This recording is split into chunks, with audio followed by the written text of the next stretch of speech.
اعوذ باللہ من الشیطان اللعین الرجیم بسم اللہ الرحمن الرحیم الحمد للہ رب العالمین والصلاة والسلام علی النبی الکریم وعلی آلہ الطیبین الطاہرین المعصومین المنتجبین ولعنۃ اللہ علی اعدائہم من الآن الی قیام یوم الدین آمین یا رب العالمین۔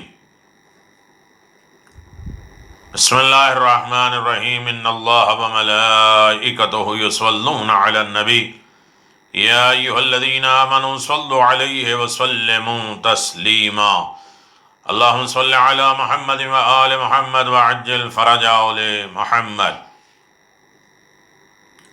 الذين يؤذون الله ورسوله لعنهم الله في الدنيا والآخرة وأعد لهم عذابا مهينا كما قال عز وشانه بسم الله الرحمن الرحيم قل هو الله أحد الله الصمد لم يلد ولم يولد ولم يكن له كفوا أحد صدق اللہ العلی العظیم وصدق رسولہ النبی الکریم۔ ناظرین محترم، دین کی جڑ و شاخیں، اصول و فروع کے سلسلے میں توحید کی گفتگو جاری و ساری ہے، اور توحید الہی میں بات یہاں تک پہنچی ہے۔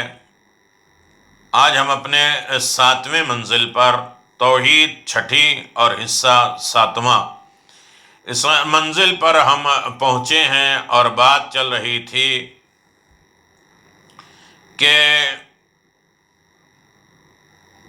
توحید کے اثرات کیا ہیں، توحید کے نتیجے کیا ہیں، اور توحید الہی انسان کی زندگی میں کتنا اثر انداز ہوتا ہے۔ اللہ وہ ہے، تصور تھا، اللہ نے کہا کہ وہ تصور ہونا یہ فطری چیز ہے، یکتائی کے بارے میں بحث ہوگی، اللہ ایک ہے، اور پھر بے نیازی کے سلسلے میں بات ہوگی، پھر نہ وہ کسی کا باپ ہے، نہ بیٹا ہے، اور نہ اس کا کوئی ہمسر ہے، نہ کوئی ساتھی ہے۔ نتیجے کے سلسلے میں کہ توحید کا نتیجہ کیا ہے، کبھی انسان بلند ہوتا ہے، توحید پرستی کے اعتبار سے انسان کی فکر بلند ہوتی ہے، اور کبھی خالق اور مخلوق کے درمیان میں فرق اور امتیاز پیدا ہوتا ہے۔ غنائے مطلق پروردگار جو ہر طریقے کا غنی ہے اور سمد ہے، اس سلسلے کا اثر اور انداز ہوتا ہے۔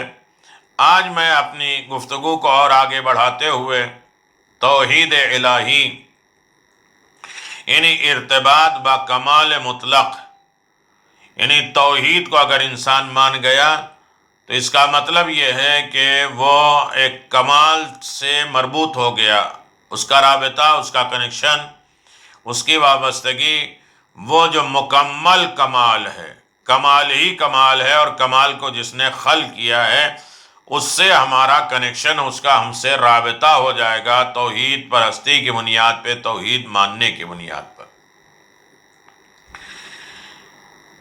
عالم شرک کے خدا محتاج ہونے کی بنا پر شرک سے باتیں ہو رہی تھیں۔ دنیا کے تمام لوگوں کے خدا محتاج ہونے کی بنا پر بے نیاز کہے جا سکتے ہیں، کہ محتاج ہیں، ضرورت مند ہیں، کوئی انہیں مانے تو وہ منائے، کوئی انہیں بنائے تو وہ بنیں گے، کوئی ان کی پرستش کرے تو وہ معبود ہوں گے۔ محتاج ہونے کی بنا پر نہ بے نیاز کہے جا سکتے ہیں اور نہ باکمال کہے جا سکتے ہیں۔ اس لیے کمال مطلق کے لیے ہر طرح کے نقص اور عیب سے پاک ہونا ضروری ہے، اور جو محتاج ہوتا ہے اس میں ہر کمال احتیاج کا نقص رکھتا ہے، نقص رکھتا ہے۔ احتیاج ضرورت مندوں کا نقص اور نقص دونوں چیزیں ہیں۔ اسلام کا عقیدہ توحید اس کمزوری سے کہیں زیادہ بلند تر ہے، اور اس کا خدا کمال مطلق کا مالک ہے، جہاں کسی طرح کا کوئی عیب یا نقص نہیں پایا جاتا، اور اس کا فائدہ یہ ہے کہ انسان جس قدر بھی اس دنیا سے قریب تر ہونا چاہے گا، فطری طور پر اتنا ہی کمال سے قریب تر ہو جائے گا، اور کمال سے قرب انسان کو باکمال بننے کا شعور بھی عطا کرتا ہے اور باکمال بھی بنا دیتا ہے۔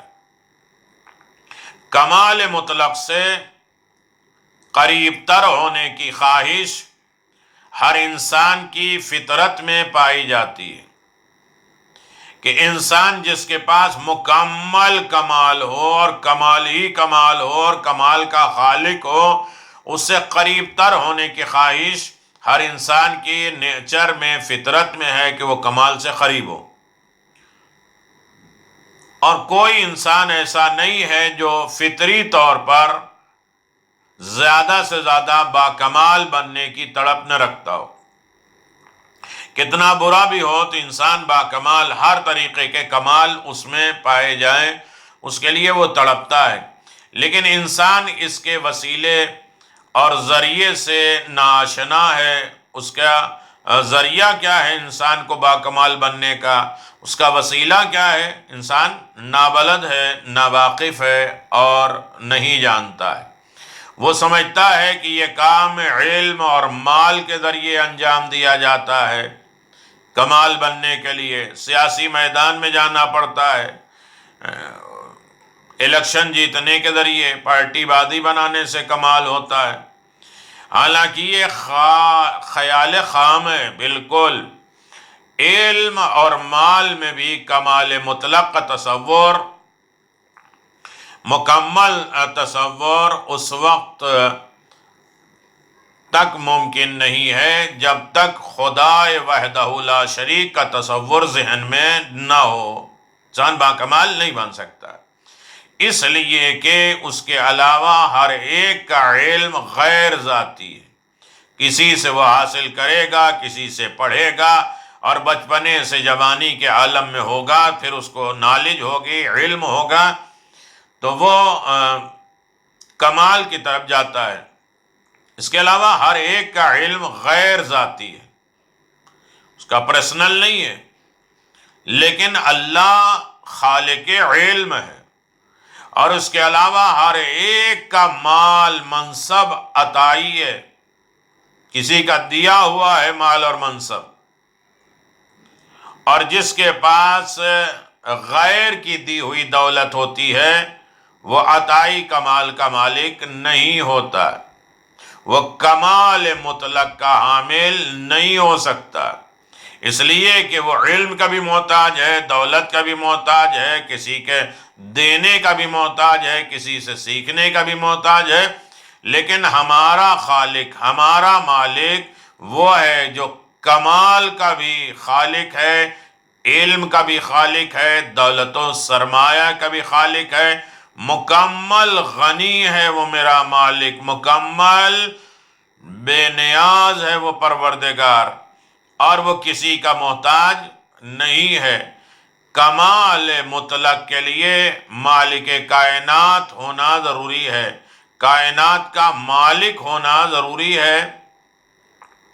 کمال مطلق کے لیے انسان کی زندگی میں جو کمالات آتے ہیں اس کے لیے ضروری ہے کہ وہ انسان مالک کائنات ہو، اور یہ تصور ادراک توحید پروردگار کے بغیر حاصل نہیں ہو سکتا۔ یہ انسان یہ تصور پروردگار کی توحید کے سلسلے میں جب انسان توحید الہی کو حاصل کر لیتا ہے اور پھر اس کے بعد وہ کمال سے وابستہ ہو جاتا ہے، توحید آ جاتی ہے، توحید جو ہے وہ کمال مطلق ہے، اور وہ مالک کائنات کا یکتا ہے پرستی ہے، اور انسان اس سے وابستہ ہو جاتا ہے تو خود باکمال ہو جاتا ہے، اور یہ توحید پرستی اور توحید کے حاصل کیے بغیر یہ ساری چیزیں حاصل نہیں ہوتی. تو نتیجہ یہ نکلا کہ انسان باکمال ہو سکتا ہے اس لیے کہ انسان کے پاس جو کچھ ہے وہ دیا ہوا ہے، عطا کیا ہوا، حاصل کیا ہوا ہے. لیکن توحید پروردگار کے اقرار کرنے میں نتیجہ یہ نکلتا ہے، اثر یہ نکلتا ہے کہ انسان بھی کمال ہو جاتا ہے، اس لیے کہ جس کی توحید ہے وہ مالک کائنات ہے، کمال مطلق ہے، ہر طریقے کے کمالات، اچھائیاں، خوبیاں اور خلقیت اور امریت اسی کی پائی جاتی ہے. اس کے اثرات میں انسان اس سے مربوط ہو جاتا ہے، رابطہ کرتا ہے، اس لیے کہ وہ کمال کی طرف جانا چاہتا ہے اور کمال صرف خالق مطلق کے پاس ہے، اور جس سے حاصل کرنے کے لیے اس سے وابستہ، اس سے رابطہ اور اس سے کنیکشن ہونا ضروری ہے. اور یہ ایک نتیجہ تھا جس کے سامنے جو آپ کے سامنے بیان کیا گیا اس کے اثرات کے سلسلے میں. اب رہا مسئلہ یکسوئی، انسان ڈاماڈول زندگی نہ گزارے. توحید پروردگار آ گئی ہے تو اب انسان بیلنس کے لائق صراط مستقیم کی زندگی گزارے گا. اس کی زندگی میں یکسوئی آئے گا، ایک سوچ، ایک وچار، ایک خیال، ایک عمل ہوگا. جناب یوسف علیہ السلام کے پاس قید خانے میں قیدی خواب کی تعبیر دریافت کرنے کے لیے آئے تو آپ کی تبلیغ دین کا بہترین موقع ہاتھ آ گیا، اور آپ نے قیدیوں کو پاس بٹھا کر ایک سوال کیا، بتاؤ ایک خدائے وحدہ واحد قہار بہتر ہوتا ہے یا بہت سے محتاج اور کمزور خدا؟ بڑا اچھا سوال تھا، لوگوں کے ذہن کو ہلا دینے والا. یہ بتاؤ ایک خدائے واحد قہار جبار رحیم کریم پروردگار بہتر ہے یا بہت سے محتاج اور کمزور خدا؟ اور اس کے بعد قرآن کریم نے اس حقیقت کو اور واضح کر دیا اور وضاحت کے ساتھ پیش کر دیا، اس طرح کہ اگر ایک انسان ایک شخص کے حوالے ہو جائے، ایک انسان کے کنٹرول میں آ جائے اور ایک غلام کے کئی انسانوں کی مشترکہ ملکیت ہو تو دونوں میں کسی کی زندگی بہتر ہوتی ہے. انسان ایک شخص کے حوالے ہو جائے اور ایک غلام کئی انسانوں کے حوالے ہو جائے اور یہ مشترک پارٹنرشپ ہو جائے تو دونوں میں کس کی زندگی بہتر ہوگی؟ جو ایک انسان کے حوالے ہوگا اس کی زندگی بہتر ہوگی. ورنہ ایک غلام 100 آدمی کے حوالے ہو تو ہر آدمی اپنی مرضی کی بات کریں گے، اپنی سوچ، اپنی ضرورت کے اعتبار سے اس سے عمل کرائیں گے. ظاہر ہے کہ ایک انسان کا غلام کئی افراد کے غلام سے یقیناً بہتر ہوتا ہے، اور اس کی زندگی میں یکسوئی، ایک مزاج، ایک سوچ، ایک فکر ہوتی ہے، اور اسے ایک ہی مالک کو راضی کرنا ہوتا ہے اور ایک ہی حکم پر عمل کرنا ہوتا ہے. لیکن جس کے مالک زیادہ ہوتے ہیں اور غلام ایک عجیب اور غریب ذہنی انتشار اور فکر کا شکار ہو جاتا ہے، اسے ہر آن متعدد مالک ہے، ہر وقت جو ہے وہ کئی مالکوں کو خوش کرنا اور اس کی مرضی پر عمل کرنے کی فکر رہتی ہے، اور یہ فکر کبھی ذہنی سکون نہیں پیدا ہونے دیتی کہ اس کا کام کریں، اس کا کام کریں، اس کا کام کریں، اس کو خوش کریں، اس کو راضی کریں. تو انسان بہت سے مالکوں کو راضی کرنے کے لیے ذہنی فکری پریشانیاں پیدا کر لیتا ہے اور انسان کی زندگی میں بے سکونی پیدا ہو جاتی ہے. توحید اور شرک کا بنیادی فرق یہی ہے کہ مشرک بہت سے خداؤں کا بندہ ہے اور اس کے ذہن میں ہر وقت مختلف خداؤں کو راضی رکھنے کا، آج اس خدا کا دن ہے، کل اس خدا کا دن ہے، کل اس خدا کا دن ہے، آج اس خدا کی یہ پسند ہے، اس خدا کی یہ ناپسند ہے، اور اس کے مطابق یہ کرو، یہ پہنو، یہ ناچو، یہ گاؤ، یہ الٹو. یہ ساری چیزیں بہت سے خداؤں کا بندہ، اس کے ذہن میں ہر وقت بہت سے خداؤں کو راضی رکھنے کا خیال اور اس کی مرضی پر عمل کرنے کا تصور رہتا ہے. اور یہ انتشار، یہ کھچاؤ مستقل طور پر سکون اطمینان سے محروم کر دیتا ہے۔ اس کے برخلاف اس کے موحد، توحید الہی کا ایک ماننے والا ایک خدا کا بندہ ہوتا ہے اور ایک معبود کے احکام پر عمل کرتا ہے، ایک خدا کے حکم پر وہ عمل کرتا ہے، اور اس کے لیے یہی عمل کافی ہوتا ہے اور اسے کسی دوسرے خدا کو خوش کرنے کی ضرورت نہیں ہوتی ہے۔ جو بات ذہن کو یکسوئی، ایک سوچ، ایک وچار، ایک خیال کی طرف لے جاتی ہے اور عطا کرتی ہے اور سکون اطمینان میں بخش دیتی ہے کہ بندے تم ایک ہو تو ایک مالک کے سامنے جاؤ، ہزاروں مالک کے سامنے جاؤ گے تو ہزاروں مالک تمہیں بے سکون بنا دیں گے اور تمہاری زندگی کو انتشار اور تمام خوشیوں سے محروم کر دیں گے۔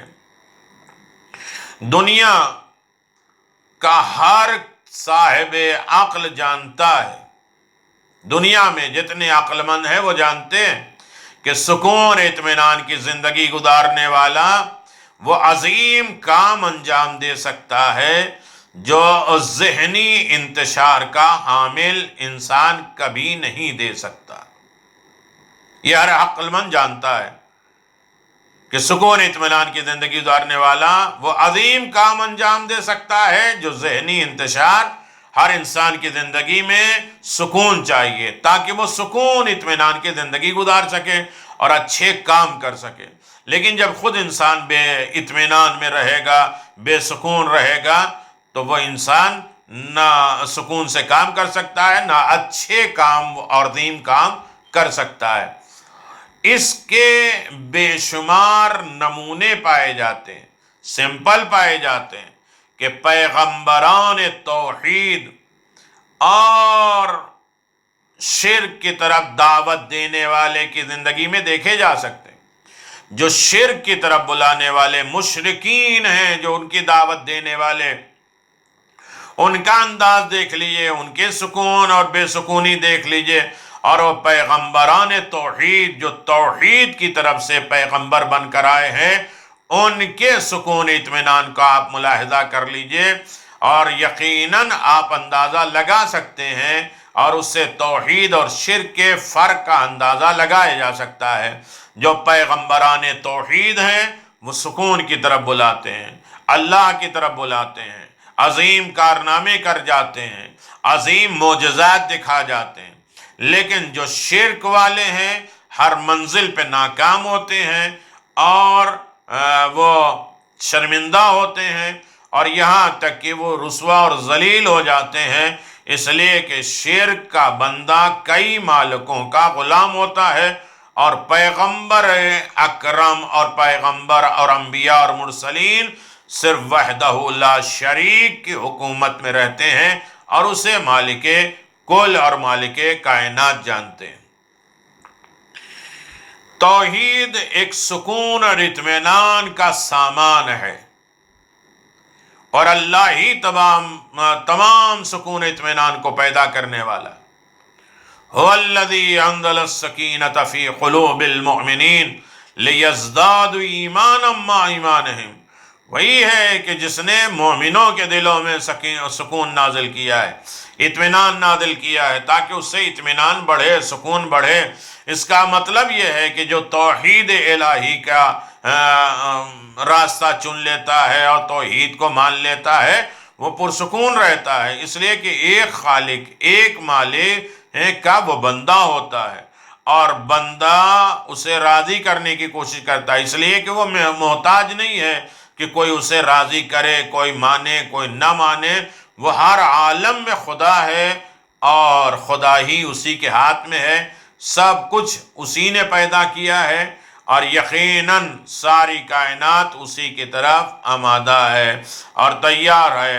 وہ ایک بندہ، انسان ایک بندہ ایک مالک کا غلام ہو جائے تو بہت سے مالکوں سے اسے چھٹکارا مل سکتا ہے۔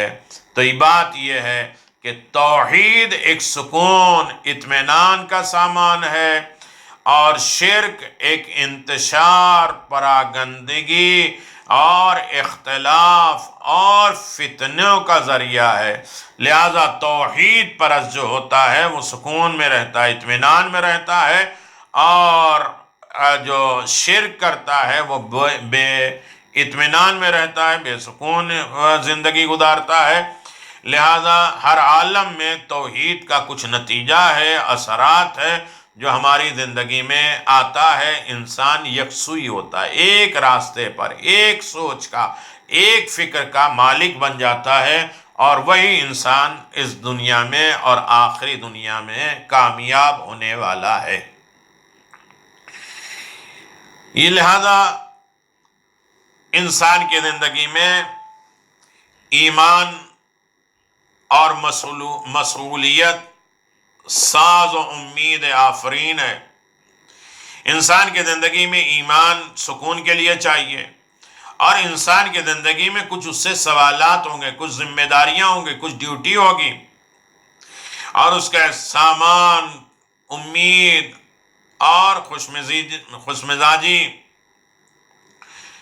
آپ دیکھیں کہ ایک انسان کی امیدوار بناتا ہے خصوصیت، خاص چیزیں ایک انسان کو امیدوار بنا دیتا ہے اور اس کی زندگی کو درخشاں، چمکدار، پرمسرت بنا دیتا ہے۔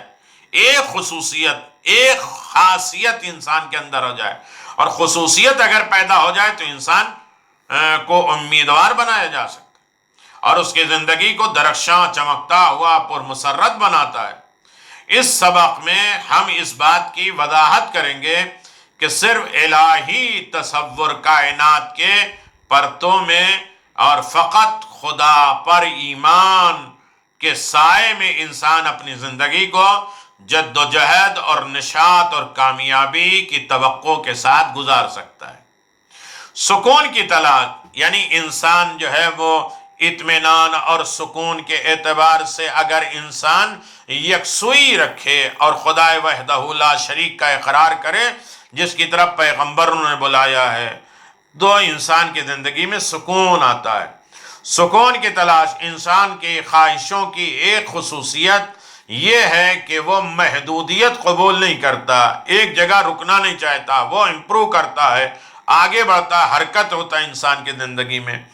انسان کی اعلان کی کسی منزل پر ختم نہیں ہوتی ہے، انسان کی آرزو تمنائیں کبھی ختم نہیں ہوتی ہے، وہ طاقت اور شہرت کے کسی مرتبے پر بھی قناعت نہیں کرتا کہ اب یہاں تک آ گئے ہیں تو ہم یہی رکھیں۔ نہیں، انسان کے پاس بہت کچھ ہے، لیکن وہ الیکشن پہ الیکشن لڑا جا رہا ہے، میدان پہ جا رہا ہے، مجلسیں پڑھ رہا ہے، اور یہ دیگر کاموں میں مصروف ہے۔ اس کا مطلب یہ نہیں کہ وہ نہیں کہے گا تو نہیں کرے گا تو نہیں کھائے گا، لیکن انسان کی زندگی میں یہ جمود نہیں پایا جاتا، انسان کی زندگی میں میلان پن پایا جاتا ہے، امیدوں کا مرکز پایا جاتا ہے، اور وہ قدم بڑھانا چاہتا ہے۔ اس کی زندگی میں قناعت اس مرتبے کے اعتبار سے نہیں آتا، وہ ثروت، دولت مند، شہرت کے سلسلے میں کسی ایک جگہ نہیں ٹھہرتا، نہیں رکتا، اور اس کی ہوس کی کوئی حدود انتہا نہیں ہے۔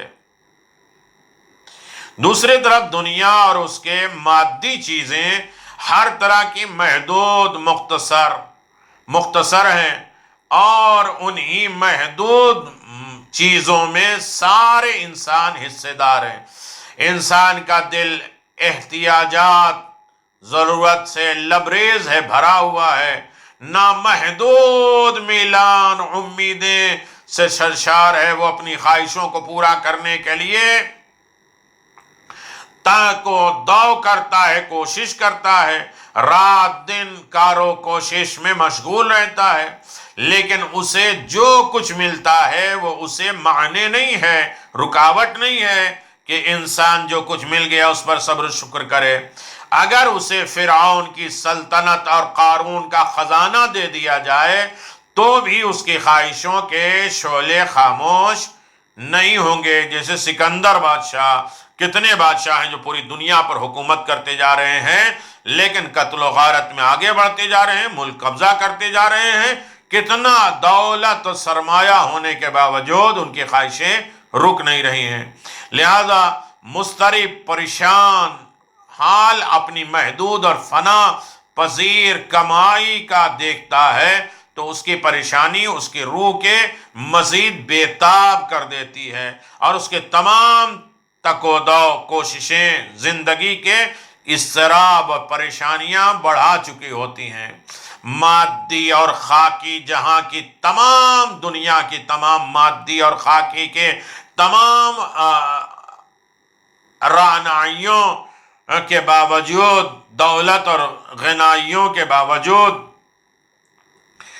جو کہ متلاطم ہیں، ہلچل مچائے ہوئے ہیں اور ہلاکت خیز بھنور میں ہیں، انسان کو چاہیے کہ وہ اس کی موجوں سے، سمندر کی موجوں سے، اضطراب کی موجوں سے، خواہشات کی موجوں سے نکل کر، امیدوں اور آرزوؤں کی موجوں سے نکل کر بآرام ساحل کی طرف بڑھنے کی کوشش کرے اور اپنے وجود کو ہستی مطلق سے وابستہ کر دے۔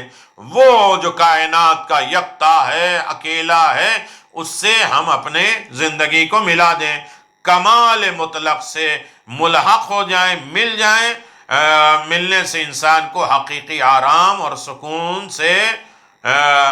سکون مل جاتا ہے، اور تمام پریشانیوں سے انسان کو چھٹکارا مل جاتا ہے۔ یہ سکون کب ہوگا؟ جب انسان کی زندگی میں یکسوئی آ جائے گی، سب کو چھوڑ کر اللہ کا دامن پکڑ لے، اللہ سے انسان وابستہ ہو جائے جو واحد مطلق ہے، اور اس سے جب انسان وابستہ ہو جاتا ہے تو وہ زندہ رہتا ہے، آباد رہتا ہے، پرسکون رہتا ہے۔ مصیبتوں کے دہانے پر میرے عزیزو، جس شخص کا دل نور ایمان سے منور ہے، رنج و علم کے وقت خدا کی طرف لو لگاتا ہے اور اسی سے سوال کرتا ہے، اسی سے امیدیں لگاتا ہے، ہر رنج بلا میں ان اللہ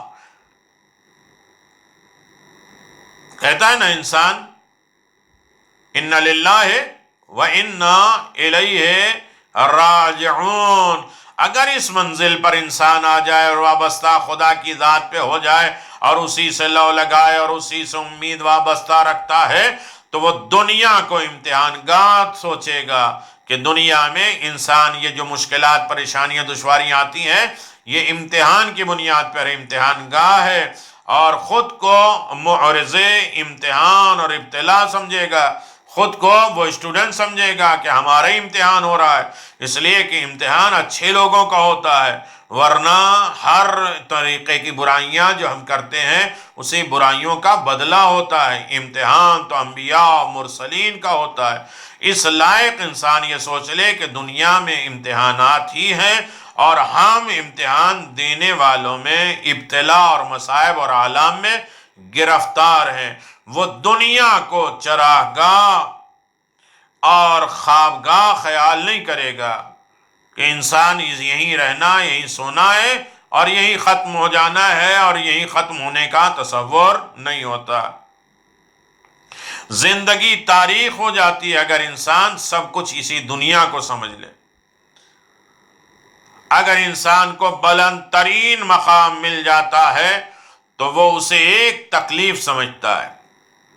انسان اپنے بڑے بڑے عہدے کو بھی تکلیف دہ سمجھتا ہے، اس کی ذمہ داری، ڈیوٹیز بڑھ جاتی ہے۔ ایسا نہیں ہے کہ اب ہمارا ہی سب کچھ ہے، تخت و تاج، ہم اسی کے اوپر حکومت کریں گے۔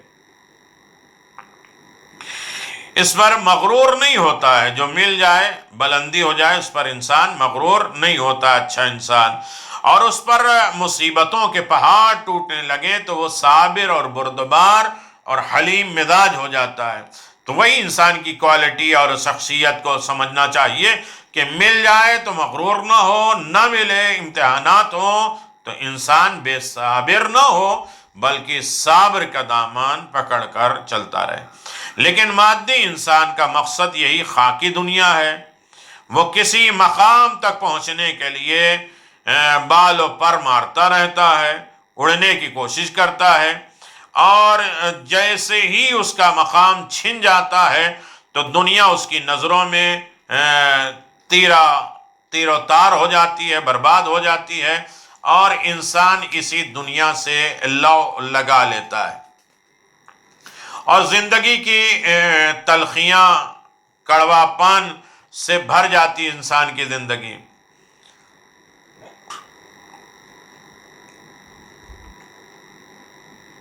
مرد خدا، جو خدا کا بندہ ہوتا ہے، وہ موت کو فنا نہیں تصور کرتا ہے، بلکہ موت کو بہترین ابدی زندگی گزرنے کے لیے نیا جنم سمجھتا ہے۔ موقع ملا ہے اچھی زندگی گزارنے کا، لیکن مادی انسان موت کو اپنی عمر کا اختتام تصور کرتا ہے کہ موت آ گئی تو سب کچھ ختم، فنا ہو جائے گا۔ لہذا موت، بڑھاپے کی فکر اس کا مستقبل تاریک بنا دیتی ہے، اور عمر کے آخر مرحلے میں انسان متحرک ہو مردے کی طرح ہو جاتا ہے، اور اس کا دل سیاہ ہو جاتا ہے، اور اس کے وجود پر غم اندوز سایہ فگن ہو جاتا ہے۔ موجوں کی زد پر مومن کے لحاظ سے فتح اور شکست میں فقط ظاہری پہلو ہی نہیں ہوتا، بلکہ وہ اسے اس ذمہ داری کے لحاظ سے دیکھتا ہے جو اس کے دوش پر ہوتا ہے، جو اس کے کاندھے پر ہوتا ہے۔ اس نقطہ نظر سے شکست نام ہے فریضے کے انجام دہی میں کوتاہی کا، جبکہ فریضہ اور ذمہ داری کا انجام دہی کی توفیق کو کامیابی کہا جاتا ہے۔ تمہیں ڈیوٹی ملی، تمہاری ذمہ داری ملی، تمہیں فریضہ ملا، یہ تو کامیابی کا حق ہے۔ کس کو یہ نصیب ہوتا ہے یہ امتحانات اٹھانے کا؟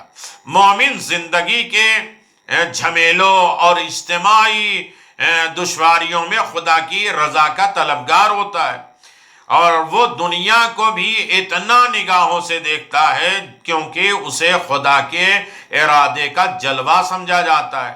اپنی زندگی سے بھی خوش رہتا ہے، چونکہ حوادث، مشکلات، پریشانیاں کو مقدر تصور کرتا ہے، اور خود کو امتحان گاہ میں محسوس کرتا ہے۔ اس لیے اس کے دل میں یاس، نا امیدی اس طرح پیدا نہیں ہوتا۔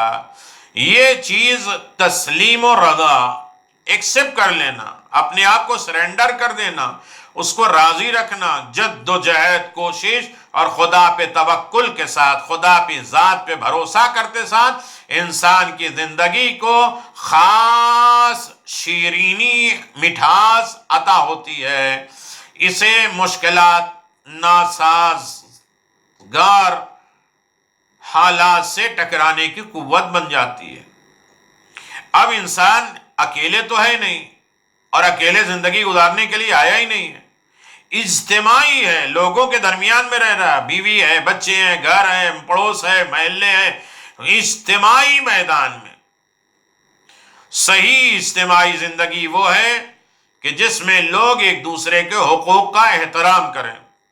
رہیں گے تو معلوم ہے یہ باپ ہے، یہ ماں ہے، یہ بھائی ہے، یہ بہن ہے، یہ بیوی ہے، سب کے حقوق کے پڑوس ہیں، احترام کرتا ہے، عدالت کو ایک مقدس کام تصور کرتا ہے۔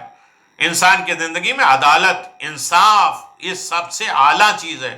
وہ بیلنس لائف زندگی گزارتا ہے، ایک دوسرے سے محبت کرتے ہوئے۔ یہ چیزیں فقط ایمان کے ذریعے حاصل ہو سکتی ہے۔ بے ایمان ہو جائے تو اسے کسی کی پرواہ نہیں ہوتی ہے۔ مومن خود کو ہمیشہ خدا کی نظروں کے سامنے سمجھتا ہے، یہ توحید پرستی ہے۔ یہ سارے کمالات مومن کے ہیں، اور مومن خدا سے وابستہ ہوتا ہے، اور مومن خود کو ہمیشہ خدا کی نظروں کے سامنے سمجھتا ہے، اور یہ تصور کرتا ہے کہ خدا میری دلی کیفیتوں سے آگاہ ہے، اور معاشرے کے لوگوں کے لیے جان مال قربان کرنے کے لیے تیار رہتا ہے، کیونکہ وہ سمجھتا ہے کہ میں خدا سے منافع والی، فائدے مند تجارت کر رہا ہوں۔ یا ایھا الذین آمنوا هل ادلکم علی التجارۃ تنجیکم من عذاب علیم۔ تؤمنوا باللہ ورسولہ وتجاہدوا فی سبیل اللہ باموالکم وانفسکم ذالکم خیر لکم ان کنتم تعلمون۔ اے ایمان لانے والو، کیا میں تمہیں اس تجارت کی طرف تمہاری رہنمائی کروں جو تمہیں دردناک عذاب سے نجات دلائے، اور اللہ اس کے رسول پر ایمان لاؤ، اور وہ اپنے جان مال سے راہ خدا میں جہاد کرو، اس میں تمہاری بھلائی ہے اگر تم عقل مند ہو۔ سورہ صف آیت نمبر 10 اور 11۔ یہ اس بات کی علامت ہے کہ انسان کی زندگی امتحانات ہے، اجتماعی زندگی میں انسان عدالت کے ساتھ کام کرے اور انسان ایک دوسرے کے حقوق کا لحاظ رکھے، اور یہ کب ہوگا؟ جب مومن ہوگا، اور مومن کب ہوگا؟ جب وحدہ لا شریک کا اقرار کرنے والا ہوگا، وحدانیت خدا پر انسان جم جائے گا۔ خلاصہ یہ ہے کہ انسان کی خواہش بے پناہ ہے، اگر انہیں پورا کرنے کے لیے خاکی جہاں دنیا کا یہ کی طرف متوجہ ہوگا تو اس کی کوششوں کا نتیجہ حیرانی اور پریشانی ہوگی۔ اسے سکون حاصل کرنے کے لیے خدا سے لو لگانا چاہیے، کیونکہ اس کے ذکر سے دلوں کو آرام ملتا ہے۔ الا بذکر اللہ تطمئن القلوب۔ مومن زندگی کے معروض امتحان اور خود کو خدا کے سامنے سمجھتا ہے۔ مومن اپنے آپ کو مضطر پریشان اس لیے جانتا ہے کہ ہمارا امتحان ہو رہا ہے، مل جائے تو اس پر اکڑتا نہیں ہے، نہ ملے تو اس پر بے صبری نہیں کرتا۔ وہ خدا کی رضا کا طلبگار ہے، ہر عالم میں خدا کو راضی رکھنا چاہتا ہے، چاہے اس کی مشکلات پر ہو، صبر کر کے اسے راضی کرے، نعمتیں پہ شکر ادا کر کے، اور ہر طریقے کو اس کے فیصلے پر راضی ہونے کی کوشش کرے، اور اس پر توکل کی وجہ، اس پر بھروسے کی وجہ سے مایوسی اور نا امیدی نہیں کرتا۔ صحیح اجتماعی زندگی اس معاشرے میں حاصل ہوتی ہے جس کے افراد ایک دوسرے کے حقوق کا احترام کرتے ہیں، اور یہ کام صرف ایمان کے پرتو میں ممکن ہے۔ جو مومن ہے وہی کام یہ کر سکتا ہے۔ مادی انسان کو کیوں اطمینان نہیں ہے؟ سوال پیدا ہوتا ہے کہ انسان مادی پرست ہے، دنیا پرست ہے، اسے سکون کیوں نہیں ہوتا؟ سکون اطمینان کے لیے کیسے حاصل کیا جائے؟ سکون اطمینان کیسے حاصل کیا جائے؟ یہ بھی ایک سوال ہوتا ہے۔ ایمان کے بغیر زندگی کیوں تلخ ہے، کڑوی ہے؟ اور ایمان مشکلوں اور مصیبتوں کو کیسے میٹھا بنا دیتی ہے؟ اجتماعی فلاح کو کیسے حاصل کیا جا سکتا ہے؟ ہمیشہ کی کامیابی انسان کیسے حاصل کر سکتا ہے؟ یہ تھی توحید پرستی اور توحید کے نتیجے۔ توحید کے نتیجے میں آج آپ حضرات کی خدمت میں یہ بات ہوئی تھی کہ کمال سے وابستہ ہو جاؤ، مکمل یکسوئی پیدا کرو، مومن ہو جاؤ، اور خدا کے ہر فیصلے سے راضی ہو جانا۔ یہ توحید کا فلسفہ ہے، اور توحید کے نتیجے ہیں، اور توحید کے اثرات ہیں، اور توحید کے بینیفٹ اور فائدے ہیں۔ وآخر دعوانا ان الحمدللہ رب العالمین، وصلی اللہ علی نبی الکریم وعلی آلہ الطیبین الطاہرین المعصومین المنتجبین، ولعنت اللہ علی اعدائہم من الآن الی قیام یوم الدین، آمین یا رب العالمین۔ اللہم صلی علی محمد وعلی محمد وعجل فرج علی محمد۔ اصول و فروع توحید کے ضمن میں یہ ہماری 7ویں کڑی ہے۔ انشاءاللہ 8ویں، 9ویں، 10ویں آپ اسے سماعت فرمائیں اور مشاہدہ فرمائیں۔ السلام علیکم ورحمۃ اللہ وبرکاتہ۔ السلام علیکم ائمة الہدی ورحمة الله وبركاته۔ استودعكم الله وأقرأ عليكم السلام۔ آمنا بالله وبالرسول وبما جئتم به ودللتم عليه، اللهم فاكتبنا مع الشاهدين.